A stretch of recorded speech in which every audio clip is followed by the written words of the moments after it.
So, dear colleagues, dear Executive Vice President Fitto, dear members, in the last few years, cohesion policy has had to tackle a number of major structural changes, from demographic decline to twin transitions and the need for greater strategic autonomy.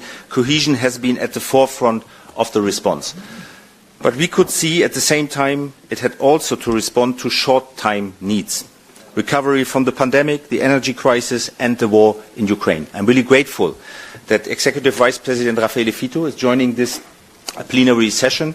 I had already the honor to meet bilaterally with the Executive Vice President where we discussed possible approach for the future of cohesion policy, and I reiterated our strong commitment here in the House to cohesion policy as the main investment instrument in Europe, and also to the principles, the place-based, the people-based and the partnership principle. We also adopted last year a clear resolution where we supported this policy. But of course we are willing and we want that cohesion policy also tackles new challenges. And I think we should not only discuss here about defense, this is obvious, but we are also discussing about housing, for example, about competition policy, and so on. So I think it's a very good moment, and I'm really grateful that the Executive Vice President is with us. I would like to thank you once again for being with us and to present this important legislative proposal here today to the plenary. Please, Executive Vice President Fitto, the floor is yours. Thank you, dear President Ropke, dear members. It is a real pleasure to join you today for my first visit to this plenary session. Cohesion and regional development have been at the heart of my work during my journey. I recognize the important role played by the European Economic and Social Committee. Your contribution is crucial in ensuring that EU policies and legislation reflect the interest and the concern of civil society. Your opinion plays a vital role in supporting the work of the co-legislators, helping to shape a stronger, more responsive and more impactful policy for Europe's regions and citizens. With regard to cohesion policy, this committee has consistently stressed, including in its last opinion, the importance of this policy in reinforcing cohesion between the EU's different regions. Moreover, you are a firm supporter of the partnership principle, and I fully share this view. Furthermore, I am glad to see that in your report you have recognized the need for a mid-term review of cohesion policy for the period 21-27.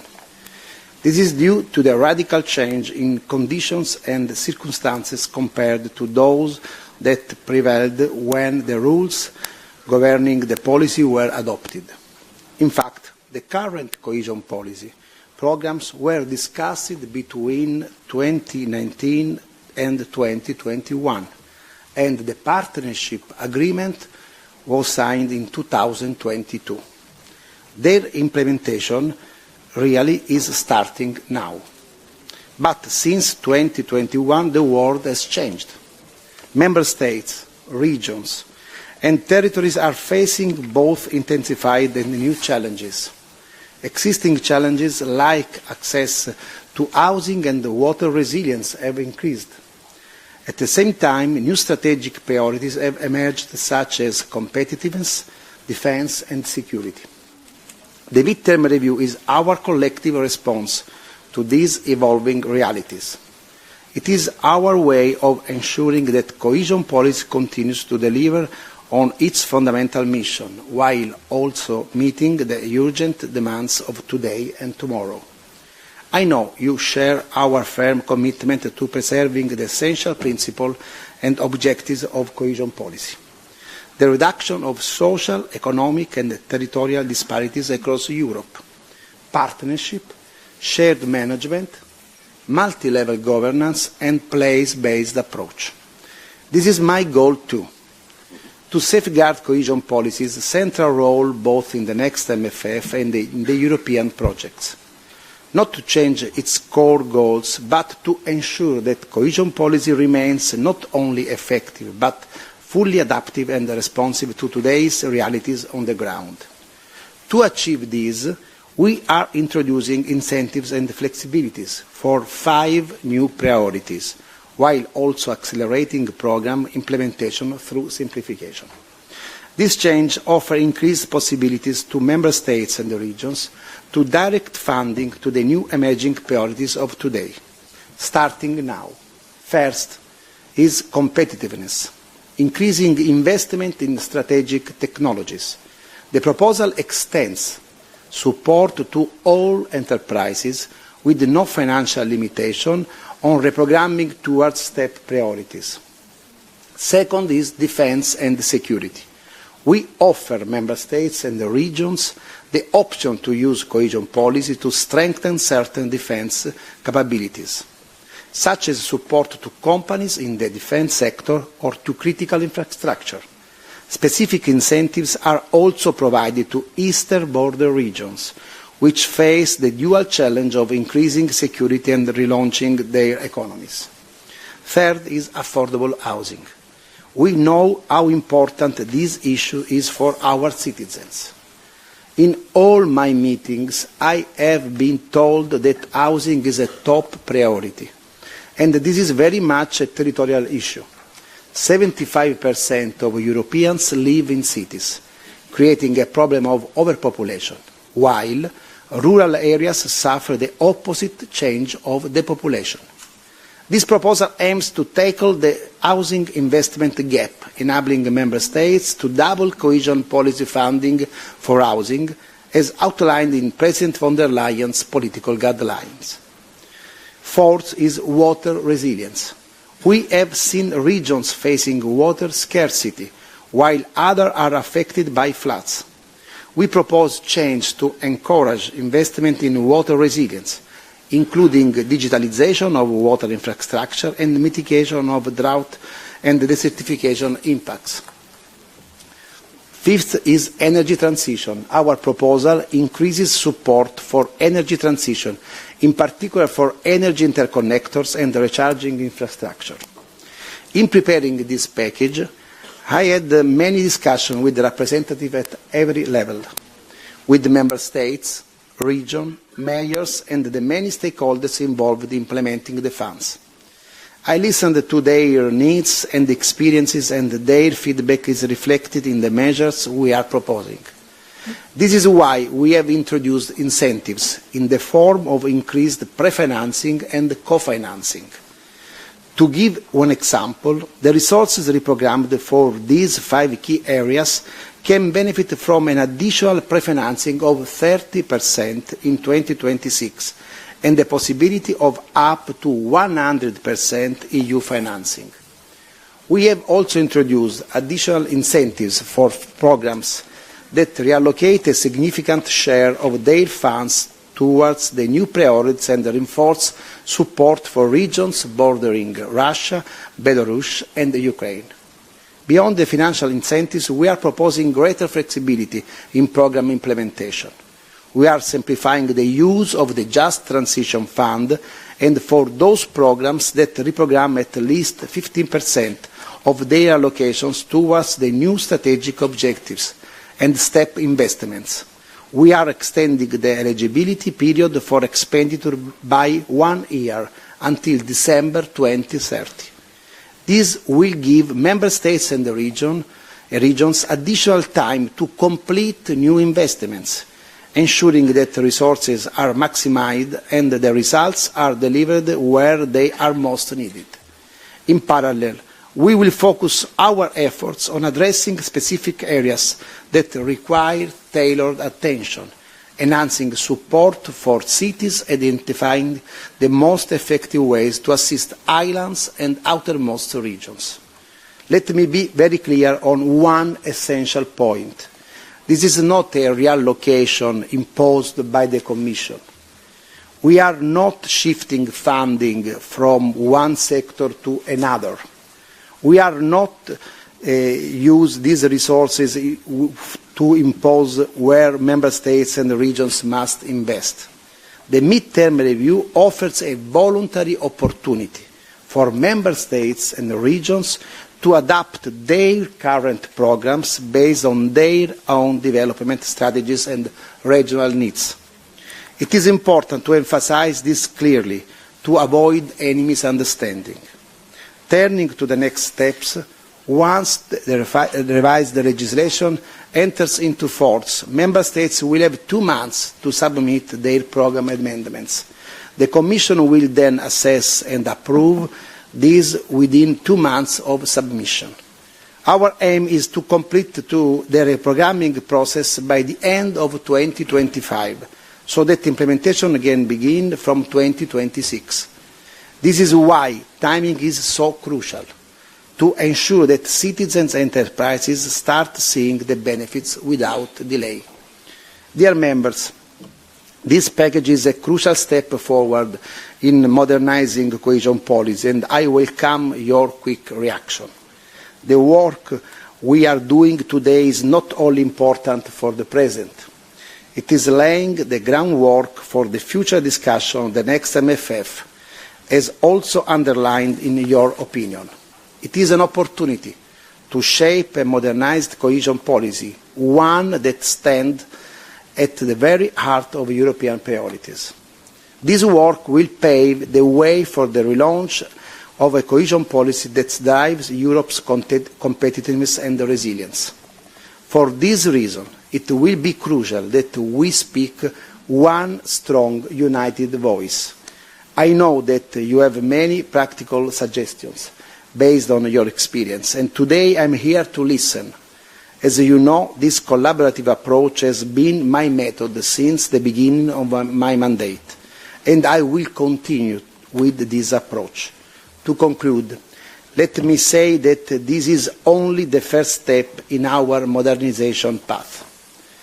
It will require pragmatism, dedication, and above all, partnership. In this spirit of cooperation and shared ambition, I look forward for our discussion. Thank you.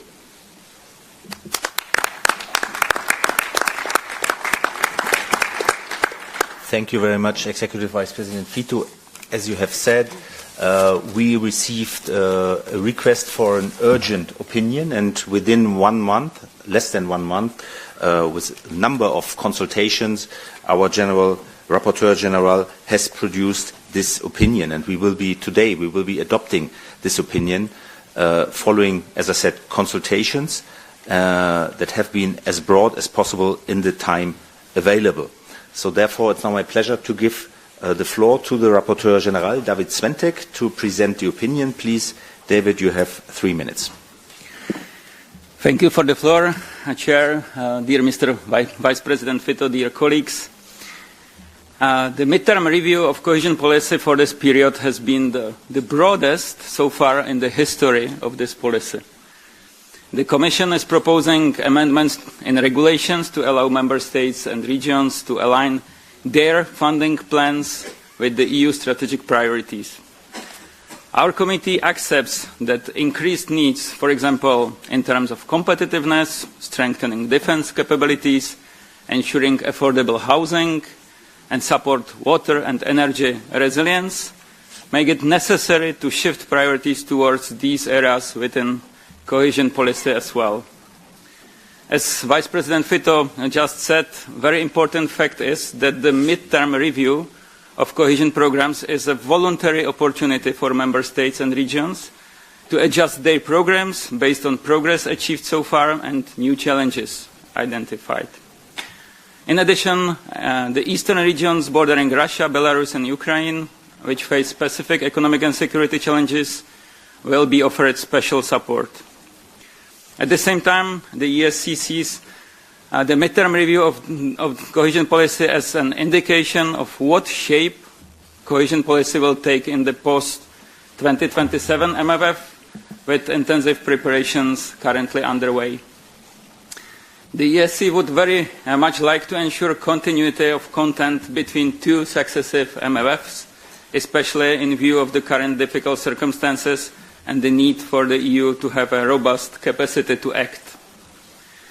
In our opinion, we recommend that the review should also bring about significant shift in funding towards the use of financial instruments. Combining financial instruments and grants, it's also a good option for the future. Our opinion draws attention to the fact that some member states with higher absorption rate have not a huge share of their initial allocation to relocation. The 15% limit for relocation appears to be an overly strict requirement for member states. It's a question for discussion, I think. The EESC stresses with full responsibility that it's essential to carefully determine the territorial dimension of the new priorities in line with the subsidiarity principle. One extremely important condition for safeguarding the territorial dimension of the new priority areas is to avoid creating artificial obstacles between these areas and the objectives of convergence. I am, ladies and gentlemen, convinced that the strategic priorities for the midterm review have been selected properly, and the midterm review goes in the right direction towards modern cohesion policy. Thank you very much, David. We come now to the debate with our members, and we will start with Stefano Palmieri for 3 minutes. Please, Stefano. Yes, thanks, President. I will speak in Italian. Buongiorno, signor Commissario. Good afternoon, Commissioner. I would like to emphasize in how far the EESC is important in ensuring involvement of civil society, both in the review of cohesion policy post-2027. We've noted that cohesion policy must continue to play its historical role of ensuring that the beneficiaries of the single market and its benefits really are felt by all citizens across all territories of the European Union, but particularly for the connection of cohesion policy with services of general interest. These are part of guarantees to European citizens that bring about the freedom to stay where they have chosen to live and work. Without European competitiveness, without this declining to local level, without the space given to the competitiveness of the EU to solve territorial competitiveness problems, we have to ensure that these territories that are lagging behind in terms of development and where there is weak competition, these are two same sides of the same coin. Cohesion policy is the instrument that will allow us to revalue this coin. These turbulent times have seen cohesion policy becoming more centralised, and from our point of view, this may reduce the efforts of the EU in terms of local policies and thus increase social and regional inequalities. So we need a community response to cohesion. We need concerted corrective action to ensure that our midterm review and the measures brought about to ensure that all regions together have the means to face the future challenges. This midterm review will allow us to determine the form of cohesion policy in the next MFF. The EESC hopes that all this will be done and continues to feel that it's important to guarantee continuity in the current MFS with the new multi-annual framework policy. Partnership and a people and place-based approach must continue and indeed be reinforced. The other matter that is of concern is the cohesion funds being transferred to the Resilience and Recovery Fund when they haven't been properly used up. Now, we have to look at the regions and the efforts that they have to make. Cohesion, civil society and society, most locally, they must be involved in all of this. Thank you. Thank you very much, President, and you're very welcome, Vice President, to this plenary. And may I also congratulate David for his work in this area as well. So may I begin by welcoming the mid-term review. It is timely and it is necessary. The discussion will indeed manage and I'm sure connect with the geopolitical question that Europe is now in and something which we will discuss later today. Of course, these changes and challenges have resulted in a very different economic political environment, as you are very well aware of. So much change in our Europe that we really have to rethink everything, including the cohesion policy. I'd like to concentrate my comments on 2 points, and both which relate to the ESF. Clearly, it's necessary to invest in the development of skills in strategic sectors such as defence, digitalisation, decarbonisation, and indeed new technologies. But, however, I really ask you to consider do not do so at the expense of social inclusion. You could even use a different word, social cohesion, because I think in a global this community that we're in, social cohesion is now a real risk.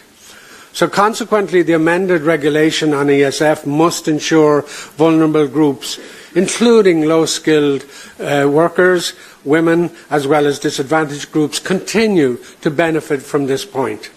Secondly, it is imperative that any reflections and decisions on the reallocation of ESF plus resources directly involve our civil society.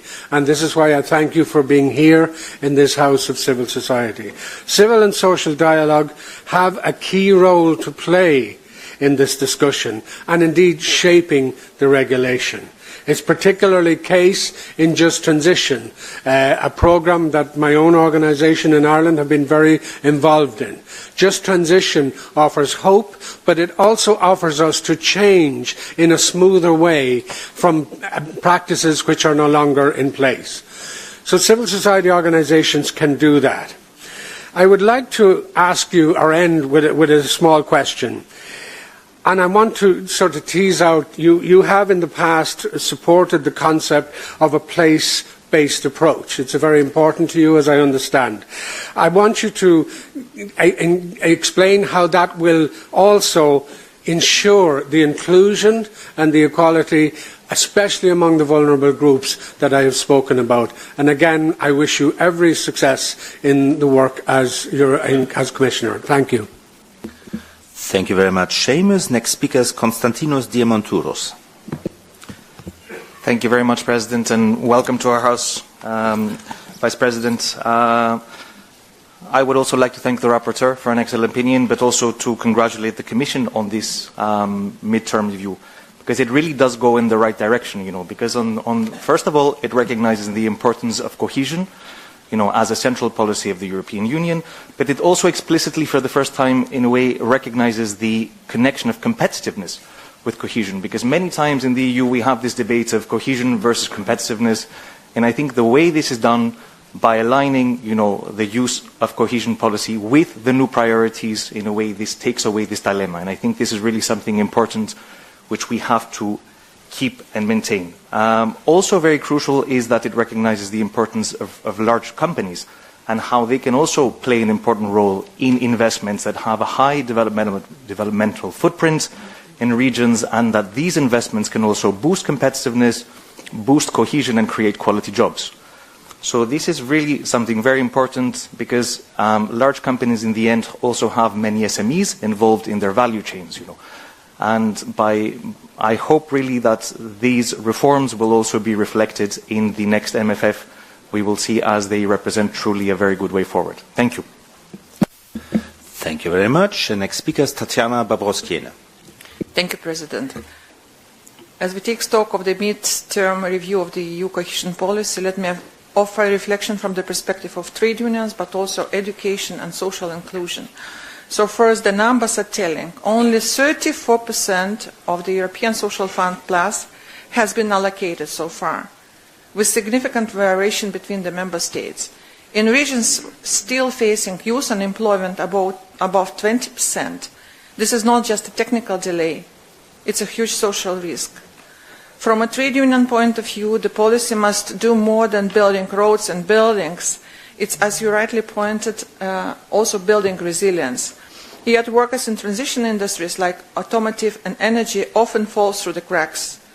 The Just Transition Fund is a lifeline, yes, but without strong social dialogue, we risk designing it for workers, but without workers. Social dialogue should become an important conditionality for funding criteria.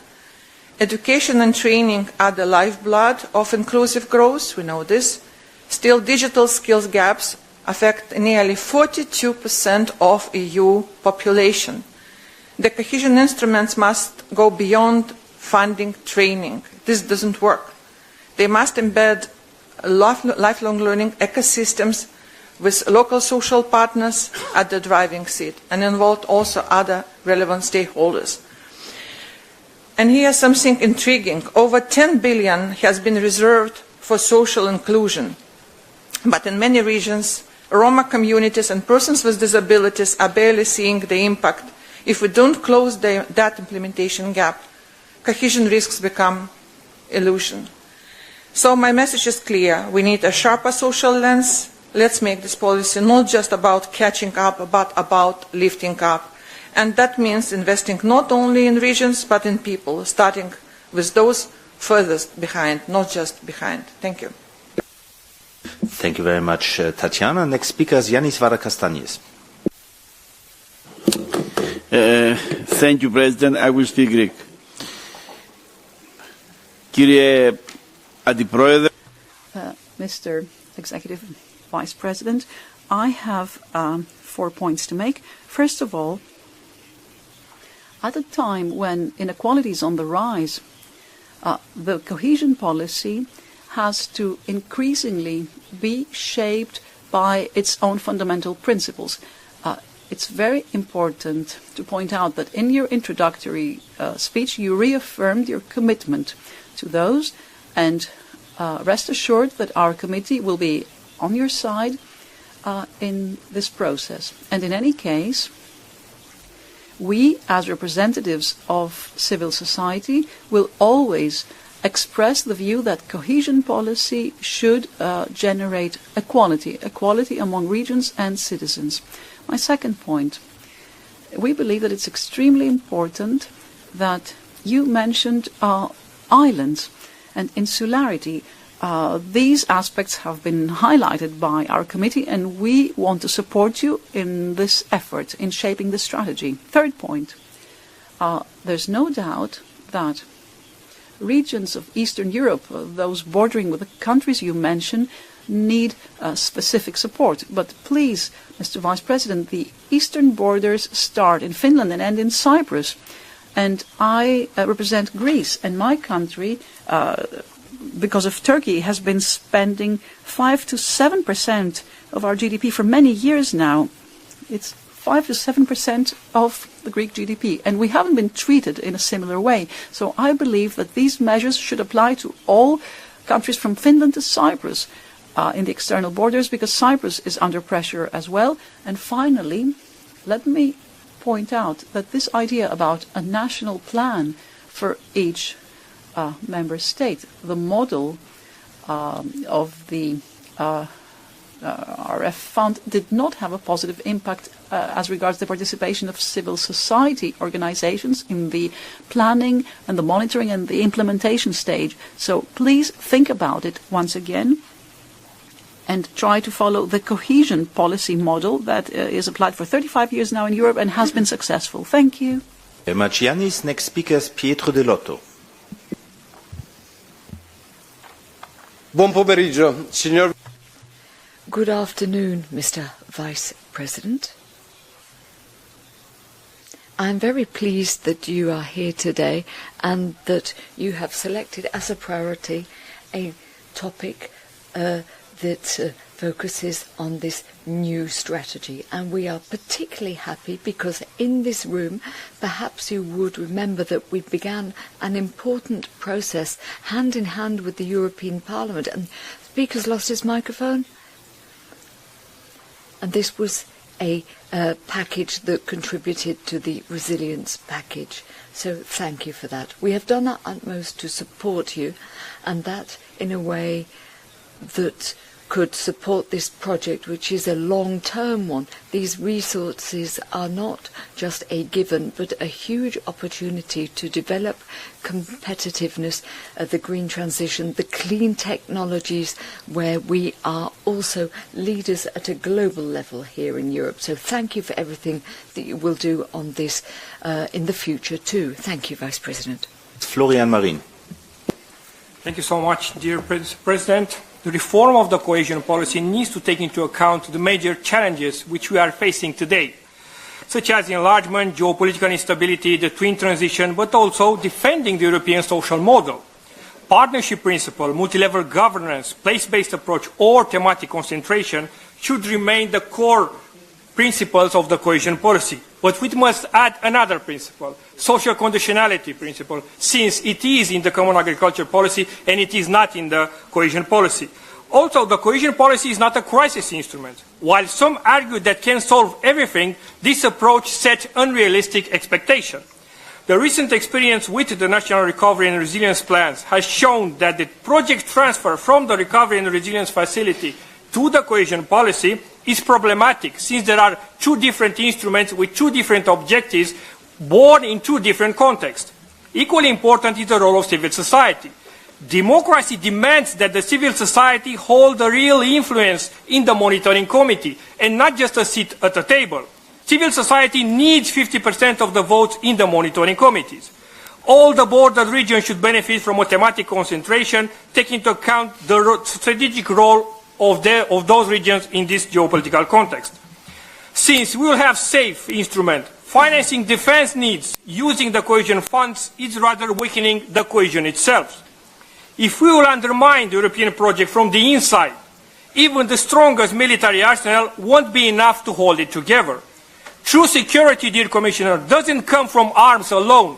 It comes from trust, cohesion, and shared prosperity.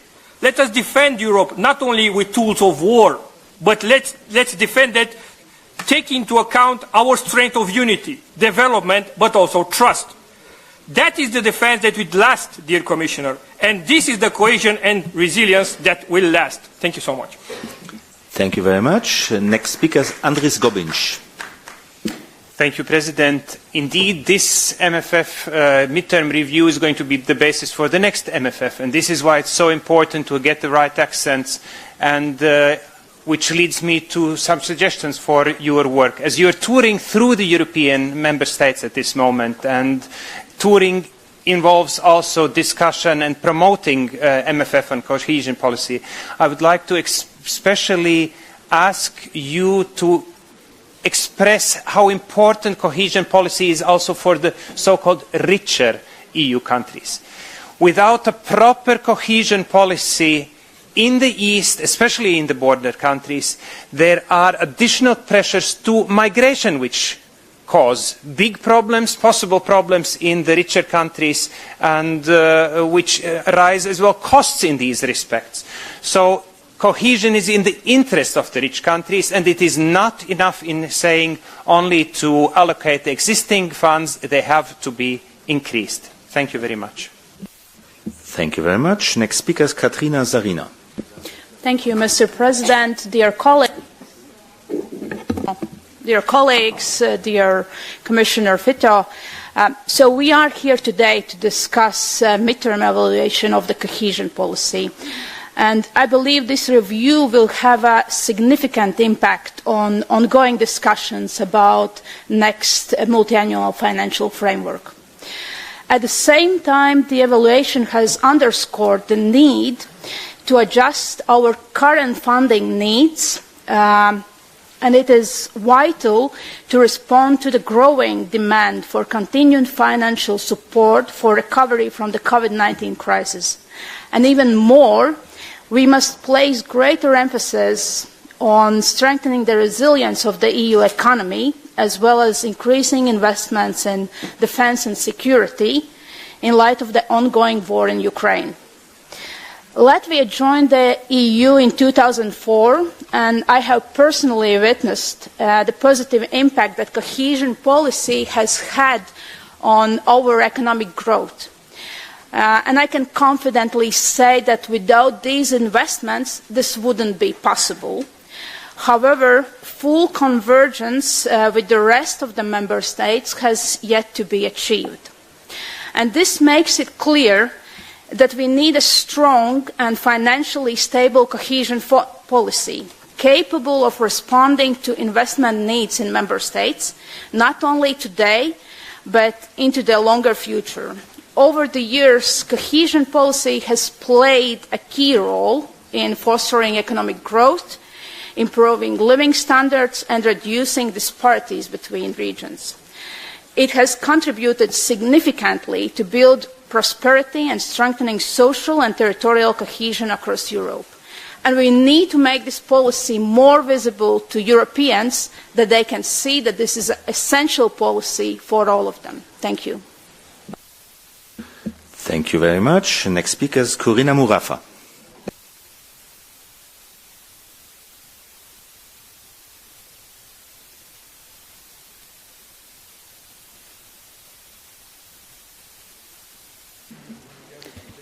Thank you, Mr. President.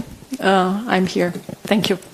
Although the Commission's proposal is not perfect, politically it plays a crucial role in maintaining cohesion policy high on the strategic agenda of the European Commission, and this should not be underestimated. It really demonstrates that cohesion policy can be modernized, simplified, and aligned to the EU's current priorities. One of these priorities, in my opinion, is climate adaptation. Europe is warming twice faster than the rest of the world, with dramatic consequences for the well-being of humans and for the competitiveness of our economy. I'm curious to see how the Commissioner views this, how he sees that climate adaptation, together with mitigation, should be mainstreamed in this revised cohesion policy. The flexibility that the proposal introduces is really, really welcome, and the fact that it is addressing multiple priorities, new priorities, not just defense, should also be stated as being very commendable. But I am curious to understand the role of climate adaptation. Thank you. Thank you very much. Next speaker is Alberto Marchiori.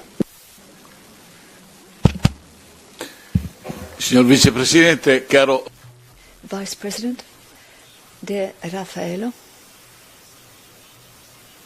the lack of housing lack of low-cost housing is a substantive problem. We think that more resources should be dedicated to the public-private projects for urban development, and we think that we should also look at green areas, public areas. It is not, however, enough to make available funding, but we have to ensure that we bring about a genuine project in order to build low-cost housing with low rent. Tourism is supported, hotel stays and associated employment, but residential desertification will happen at the same time as companies and shops leaving the areas, and it is time that we looked at new experiments. We need to pay attention to cities and citizens to ensure that these low-cost housing are not built with a Soviet model like the banlieue, for example. This housing can play an important role, particularly from a social perspective, with repercussions and implications for delinquency and violence. We want to build housing fit for a future to help our youth. Thank you. And last speaker is Luigi Ulgiati. Grazie Presidente e benvenuto. Thank you, President, and welcome to Vice President Fitto.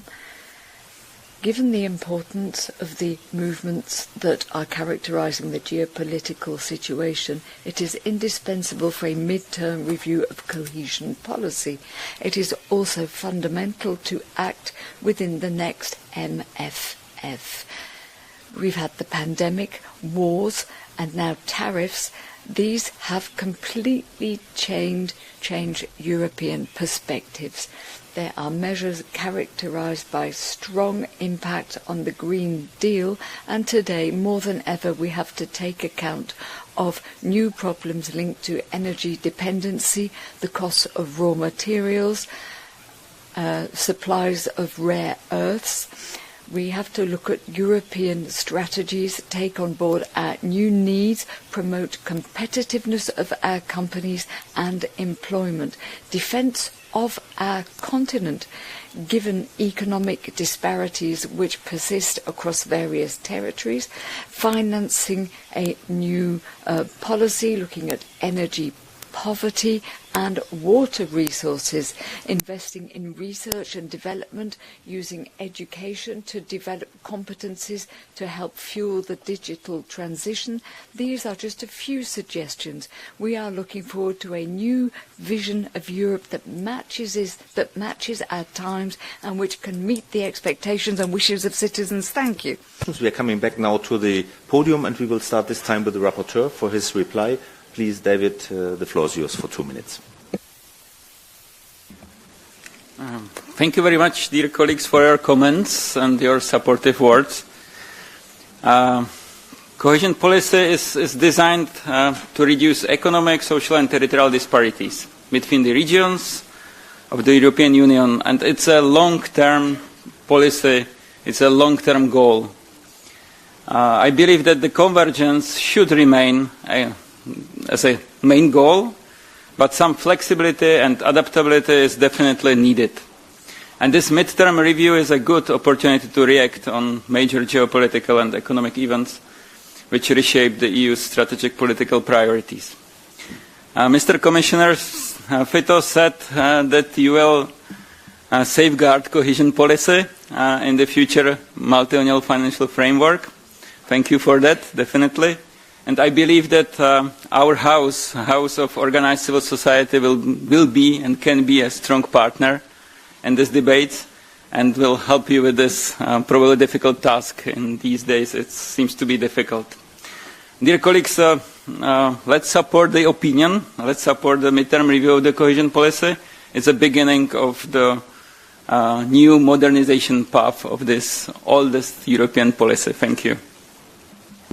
Thank you very much, David. Well, Mr. Vice President, you have heard a lot of demands, concerns, but also overall support for this approach and for the midterm review of the cohesion policy. So now the floor is yours for your reply. Thank you, dear President. Thank you, all members, for your contributions and for your suggestions. I think that this debate is very important because it goes in a fundamental moment, a crucial moment for the future of cohesion policy.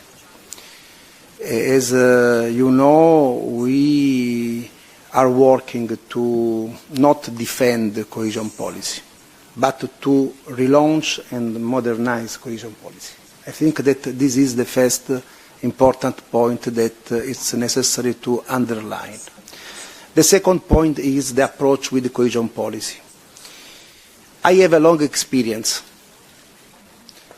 in the cohesion policy because I was president of my regions in the past, member of the Committee of Regions. And my regions is one of the biggest beneficiaries of cohesion policy in Italy. I was for 2 years Minister of Cohesion in my country. And when I was a member of the European Parliament, I was always a member of the Regi Committee. And I know, I believe well, this policy. And I think that in this moment it's important to reorganize this policy and to have a different approach. It's impossible to defend the old approach of cohesion policy. This is not the right way. It's fundamental to reorganize this policy and to understand that now we have new priorities, and also it's important also to understand well some opportunities to change the governance of cohesion policy. The question is that if it's possible to move the governance of RRF in the cohesion policy. The answer is no. But my previous experience as Minister of Cohesion and RRF in my country was an important opportunity to understand that we have in the RRF governance some parts that are important, that it's possible to improve cohesion policy. The second point is that we have in this new governance that President von der Leyen presented in the college, we have another important opportunity. I am Executive Vice President with responsibility of cohesion, and together Commissioner Dombrovskis also the responsibility about RRF, but I have also a coordination of other three important matters with other three commissioners: agriculture, tourism, transport, fisheries and blue economy. I think that is another important opportunity to build a common solution about these different matters. And the last point that I want to say today is that will be fundamental for the next steps to have a very close cooperation with you, with all actors of cohesion policy. Because the risk that we have is that we have many voices that want to defend the cohesion policy. But our goal is to build only one voice, to give more credibility, and to reorganize this policy, starting from the points of the midterm review. Because midterm review is not a solution that we decide alone, but was a long moment we speak with the member states. I met all 27 member states, governments, national governments, to face before the presentation of this midterm review. I went 2 times in the Committee of Regions, and I have many opportunities also to speak with a Regi committee. And this solution is an opportunity. I want to repeat this point. It's not an obligatory solution, but it's a voluntary proposal.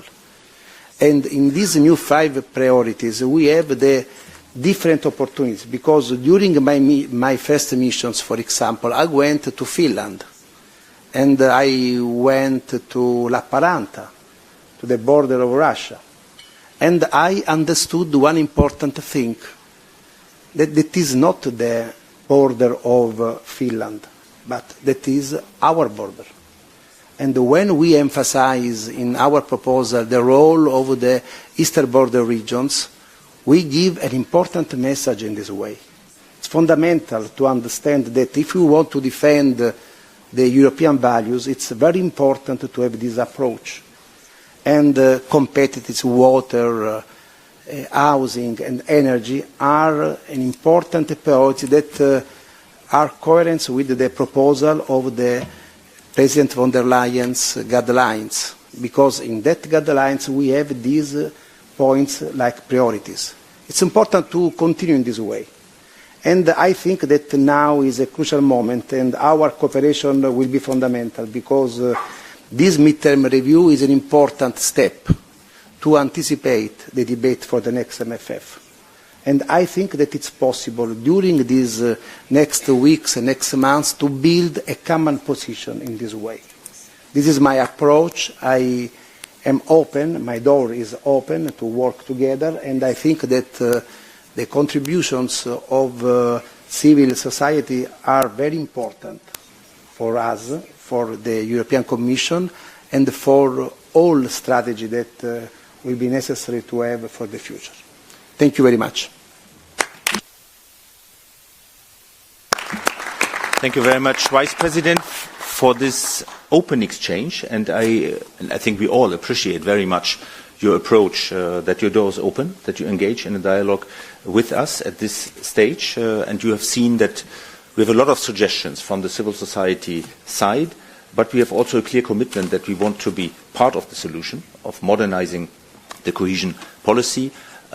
We fully understand that there is a need to boost new political priorities. You mentioned competitiveness, housing, water resilience. I would add another one. I would say upcoming enlargement. I think it's also something we have to deal with as soon as possible, because without economic and social cohesion in our neighboring countries and candidate countries, I think enlargement will not be successful. We have to create an environment for the citizens there, especially for young people, living conditions, working conditions, that they also can choose if they stay in their country, because we see what happens if we have this migration flows and also this brain drain from some countries. So having said this, we will support you in this respect, but of course we will also insist that the main objective of cohesion policy, namely to reduce social, economic and regional disparities between the different geographical areas in the EU, should remain in the core of cohesion policy. So having said this, once again, thank you very much for your commitment. We are looking forward to work with you. If you have one more minute, we can adopt our opinion, and then we can really close this agenda item. So, David, you have received a lot of support already for your opinion, ECO 676. I have to ask you at the beginning to appoint David Sventek as Rapporteur General. I don't see any opposition, so therefore we don't have any amendments, so I can start with the vote. The vote on ECO 676 is open.